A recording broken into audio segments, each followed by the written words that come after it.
kehidupan ini dengan cara memikirkan apa yang kita punyai saat ini, Bang. Tidak memikirkan masalah, tidak memikirkan hal-hal yang sudah terjadi kemarin, Bang. Apalagi memikirkan yang sudah hilang dalam diri kita. Sudah sulit untuk kembali. Tapi apa yang masih kita punyai, Bang? Abang punya istri, abang punya anak, abang punya pekerjaan, abang punya usaha. Itu yang wajib kita syukuri. Tadi juga ada pertanyaan lagi nggak, Bang? Tak lanjutin ini. Cukup sih itu dulu sih, soalnya yang sangat mengganggu itu sama paling ini Bruno, saya tuh bukan orang yang emosian kayak gimana, tapi akhir-akhir jadi kerasanya tuh bukan bukan udah lama juga ya, tapi bukan karena udah lama berarti, tapi kerasanya tuh kayak saya sadarnya tuh baru sekarang kayak mau tidur udah ngantuk banget, kunci keluar lagi, kunci dulu gas dicek, kelistrikan dicek, belum tidur terus mudah emosi, kok tiba-tiba mudah emosi gitu. Oh, kenapa ya mudah marah-marah padahal dulu enggak. Terus kayak kayak denger lagu musik kayak gini tuh Halusinasi, tiba-tiba sedih. halusinasi Nggak nggak kayak gimana gitu, kayak tiba-tiba aja gitu. Jadi kadang jadi mellow, kadang ingat yang lucu ketawa sendiri gitu, kadang sadarnya itu di sekarang gitu Pak. ya. Berarti apa yang disamai Bang Bambi itu saya rasakan juga, Bang. Semua rata-rata hampir sama kayak gitu, Ya, Bang. Bahkan karena termasuk masalahnya saya pun juga kayak gitu.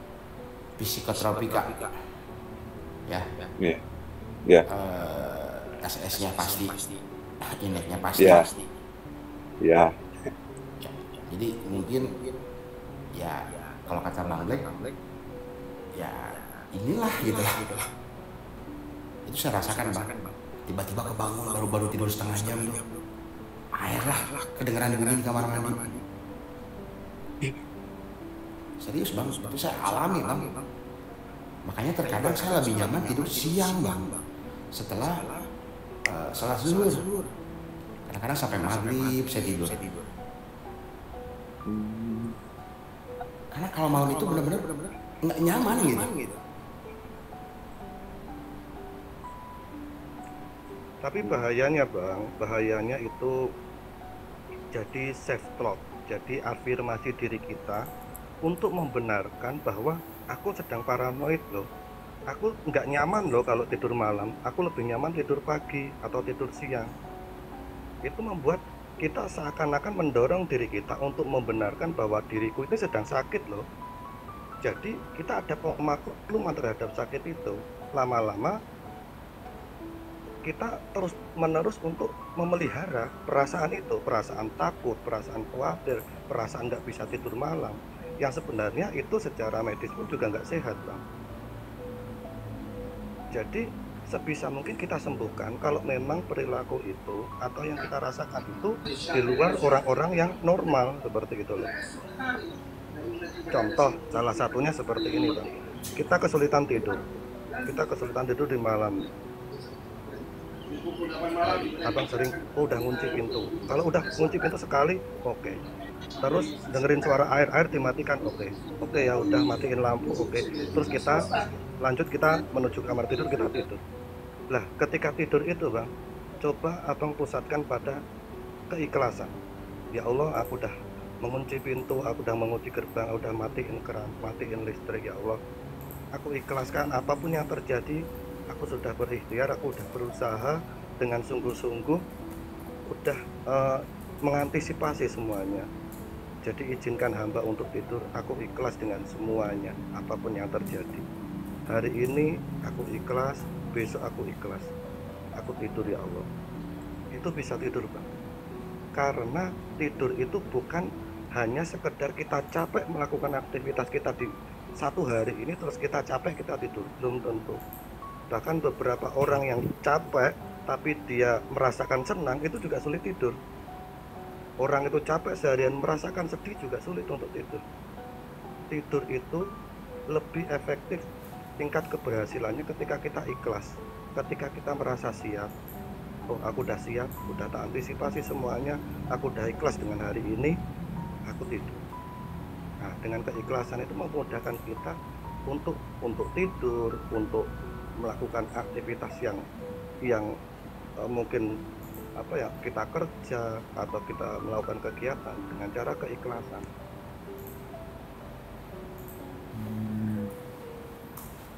Sebenarnya kalau kita bandingkan ya Bang ya, aku tadi juga sempat dengerin Om Bambi yang ada beberapa masalah seperti anak, seperti itu loh juga kecanduan dan sebagainya.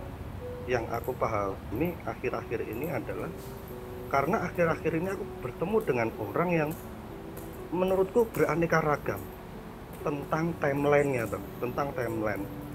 Aku usia 35. Mungkin teman-teman di sini ada yang lebih dari usiaku, ada yang mungkin lebih muda daripada aku. Tapi akhir-akhir ini aku berkomunikasi dengan orang yang timeline-nya berbeda dengan aku. Contoh, temanku dari Blitar Bang, bos kelapa sawit Bang. Per bulan omsetnya bisa sampai 50 juta itu bersih Bang. Dan dia juga kerja di Blitar, per bulan juga 10 juta. Jadi omsetnya per bulan itu 60 sampai 70 juta lah. Punya rumah, mobilnya juga mewah, anaknya sehat, istrinya juga seorang guru. Secara finansial dia udah freedom banget. Cuma apa yang terjadi, dia dari tahun 2010 sampai sekarang mungkin sekitar 15 tahun dia tidak pernah mengalami satu hari pun bahagia. Dan tiap hari menghubungi gue Bang, entah ngajak ngobrol, entah teleponan, entah cuma chat-chatan. Karena dia dari tahun 2010 dia mengalami yang namanya anxiety, hipokondria. Dia mempunyai kecemasan menyeluruh. Meskipun dia kaya banget, mewah mentereng, keluarganya aman, tapi dia tidak pernah satu hari pun tidak merasakan kecemasan. Ada juga temanku di pekerjaan, pinter banget Bang. Setiap kita tanya permasalahan dia jawabnya selalu solutif. Cewek dia, udah 32 tahun, ternyata sampai usia 32 tahun cewek dia belum menikah. Banyak lagi teman-temanku yang aku temui beberapa hari ini ya, itu punya timeline dan punya permasalahan yang berbeda-beda, dan aku rasa tidak ada yang sempurna. Bahkan begitu juga dengan aku, anak istri sehat, tapi masalah ekonomi masih gini-gini aja, masih merintis lah seperti itu. Kita diuji dengan kadar kemampuan kita masing-masing. Cuma menurutku kalau aku masih bisa bersyukur karena apa? Yang diuji hanya ekonomi dari dulu, bab ekonomi aja. Karena apa? Karena aku mengkategorikan ada tiga permasalahan. Yang pertama kan orang itu nggak mungkin bisa sempurna dari ketiga ini. Kalau nggak diuji ekonomi, dia diuji keluarga. Kalau nggak keluarga, dia diuji kesehatan. Ada orang ekonominya bagus, tapi keluarganya berantakan. Ada orang ekonominya bagus, keluarganya rukun, tapi salah satu anggota keluarganya sakit. Terus seperti itu Bang. Dan beberapa waktu kemarin Bang ya, itu demi Allah Bang, saya nggak punya motor, saya harus kerja jaraknya 1 jam Bang. Pikiran kriminal kita dari bekas judul yang bertahun-tahun lalu itu kan kadang muncul Bang, karena dalam kondisi kepepet, mungkin ditagih utang atau apa. Tapi yang tak rasakan sendiri, beberapa waktu lalu kan aku nggak ada motor untuk kerja yang jaraknya 1 jam dari rumah. Pikiranku kalau ada orang yang menaruh motor dan ada kuncinya di motor itu, pasti tak ambil. Karena kita udah punya pengalaman seperti itu, track record seperti itu, dan selalu berhasil. Meskipun bukan motor ya dulu, entah jajan, entah uang, entah apalah pada waktu itu, entah makanan, entah apa. Dalam 1 minggu itu nggak ketemu. Tiba-tiba Bang, suatu malam aku sama anak istri naik motor, itu jalannya gelap, ada orang jatuh di situ Bang, ibu-ibu. Semua warga itu menolong dia Bang, semua warga menolong dia, dan ada satu warga yang naruh motornya tepat di depanku Bang.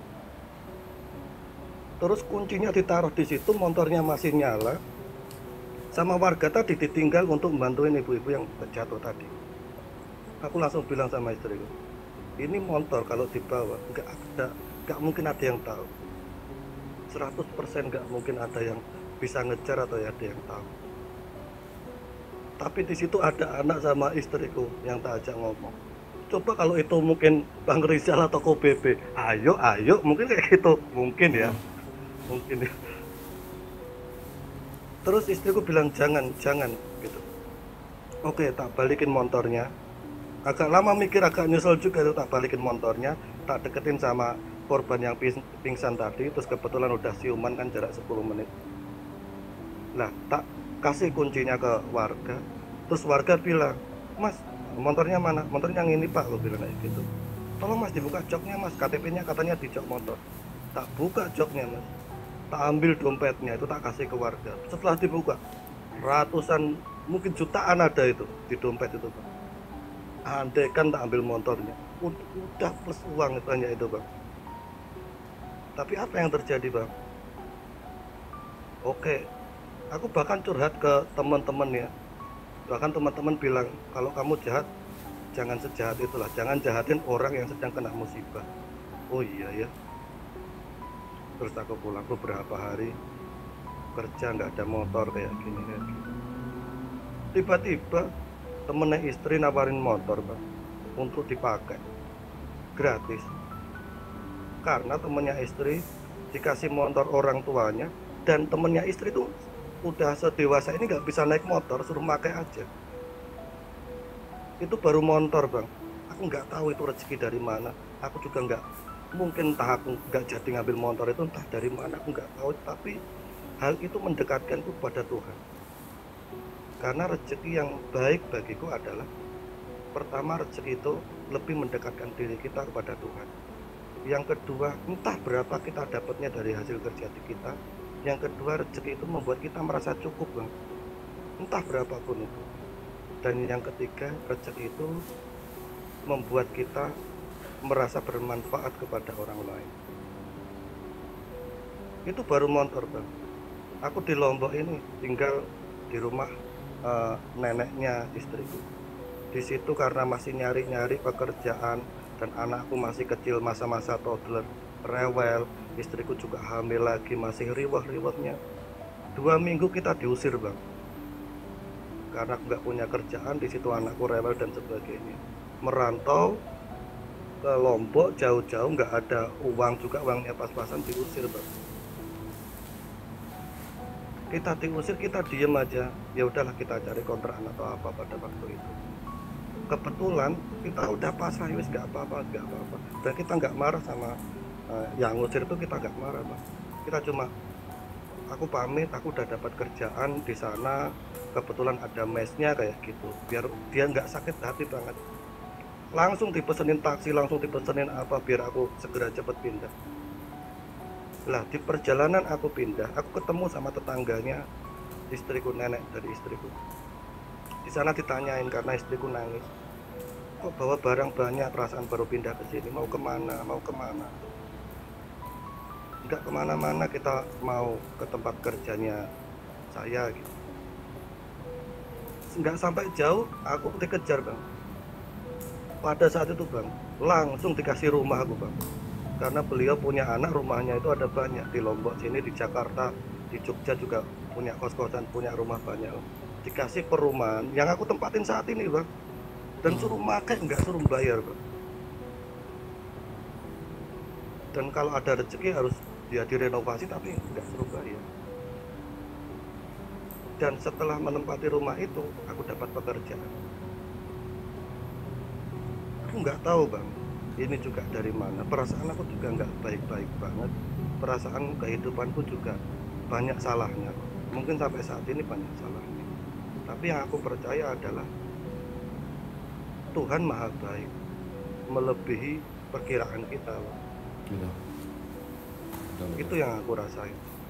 Jadi apapun yang terjadi, pede aja.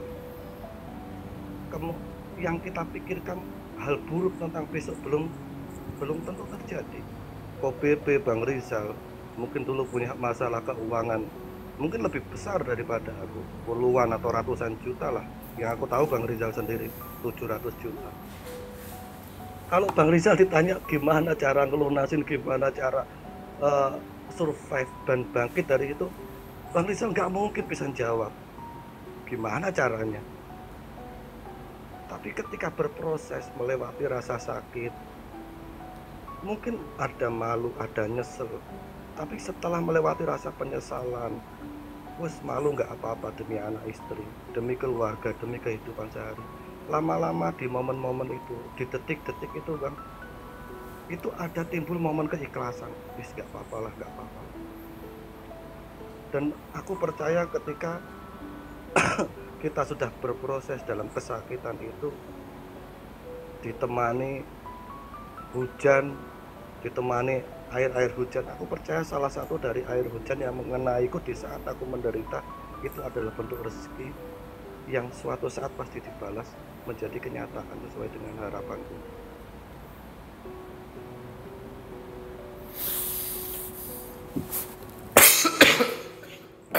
Dan di kondisi seperti ini rasanya seperti mimpi. Bahkan mungkin teman-teman dari Bang Han dulu pas aku naik itu, mereka tahu kalau aku dulunya pegang batu bata Om,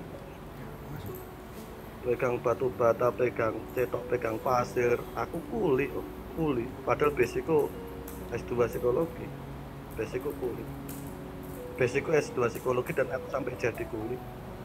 Lah tadi aku on cam, pekerjaanku berhubungan dengan perkantoran, aku pegang laptop terus konselor, itu kayak mimpi, kayak mimpi, nggak percaya kok bisa ya kayak gitu.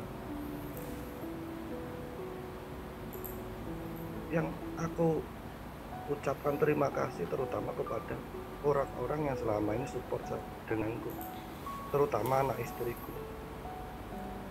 Mungkin anakku masih 4 tahun dan nggak tahu caranya berdoa itu seperti apa, ibadah itu seperti apa, kan nggak ada dalam konsepnya.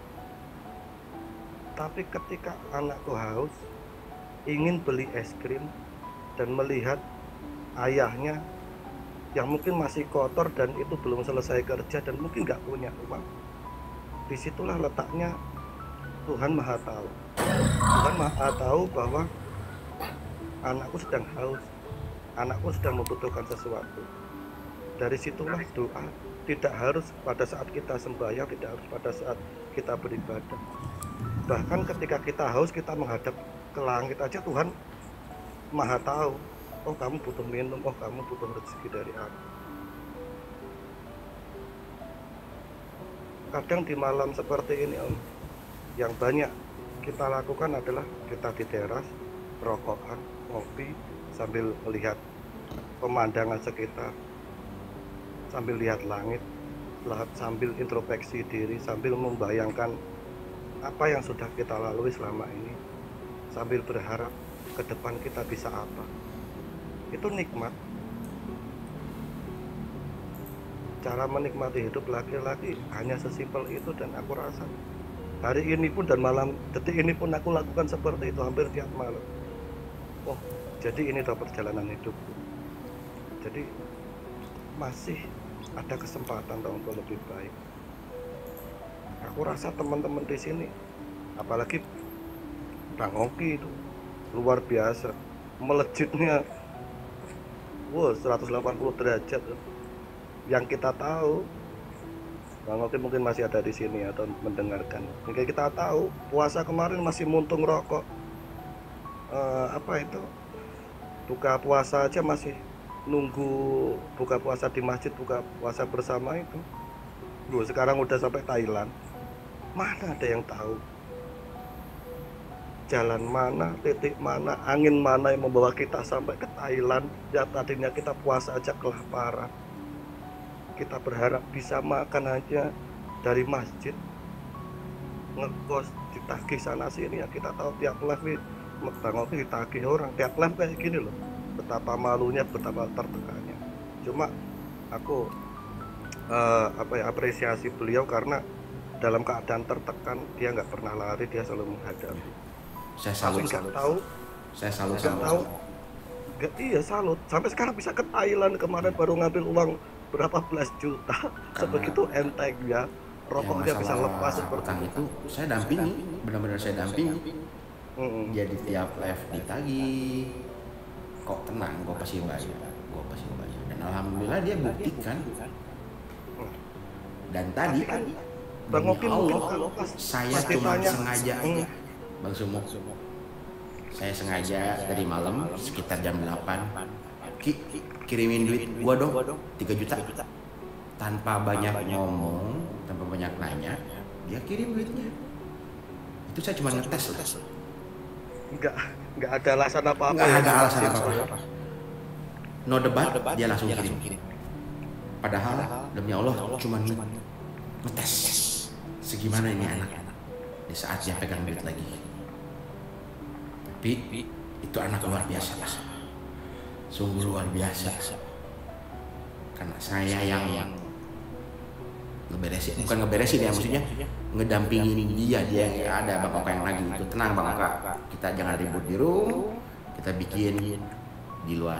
Alhamdulillah sudah sampai saat ini sudah 15 juta yang dibayar dan sisanya 15 juta. Sisanya 5 juta lagi. 5 juta. Tadi benar-benar saya ngetes doang. Banyak. Kirimin nomor rekening. Oh yaudah. Kirimin sama dia. Dan salah satu juga teman kita juga yang mungkin sekarang ada di luar kota, mungkin juga ngedengar di live ini, dia minta dibeliin bis dari suatu tempat ya. Oki bayarin. Sifat Oki luar biasa. Cuman ya model-model begini yang bahaya Bang. Model-model. Tapi iya, nggak tahu kita bahayanya besok seperti apa. Cuma itu kan berita yang paling new yang sama-sama kita ketahui kan Kopi. Betul. Bahwasanya dia juga nggak tahu besok harus makan apa, atau dia nggak tahu loh sampean. Tapi dia bukan orang yang disebut kacang lupa kulitnya, enggak. Nah itu ngecek orang itu gampang kok, menurut saya pribadi. Kalau untuk saya pribadi ya gitu ya Bang Sumo ya. Dia kan dari kemarin dengerin sama saya. Ki, gue ditip oleh-oleh ya. Gue pengen gini nih. Oh iya siap kok.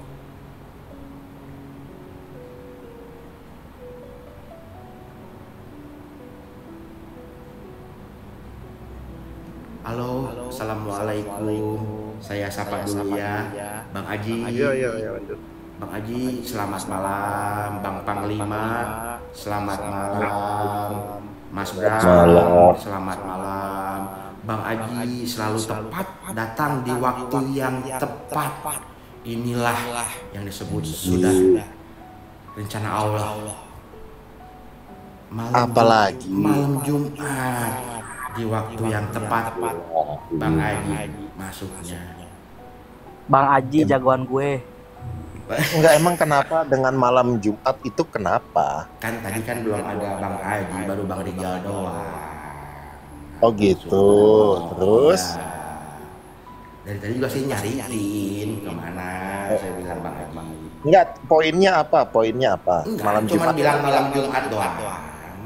Oh, jangan lupa ada maksudnya tujuan lain-lain. Oke, malam siap, Jumat Bang Sumo. itu malam Jumat itu kita itu KBB membaca surat Al-Kahfi 10 ayat terakhir, terus kita yasinan gitu loh. Sudah yasinan apa belum? Belum. Nah itu dia kan. Nah inilah salah satu esensi ibadah yang kadang dilalaikan ya. Bukan hanya olahraga malamnya gitu loh. Siap. Ini nih, begini nih yang selalu digembur-gemburkan nih. Iya, Inilah KBB itu saya begini. mengakui kalau masalah itu sangat jelas salah. Tapi ya gimana tuh Bang kalau punya istri mah Bang, ya, nggak PMS juga kan gitu Bang. Oh, alhamdulillah barakallah. Ya semoga di malam Jumat ini palang merah. Tapi satu pertanyaan dulu buat Bang Sumo. Bang Sumo. Izin saya mau ngerekam satu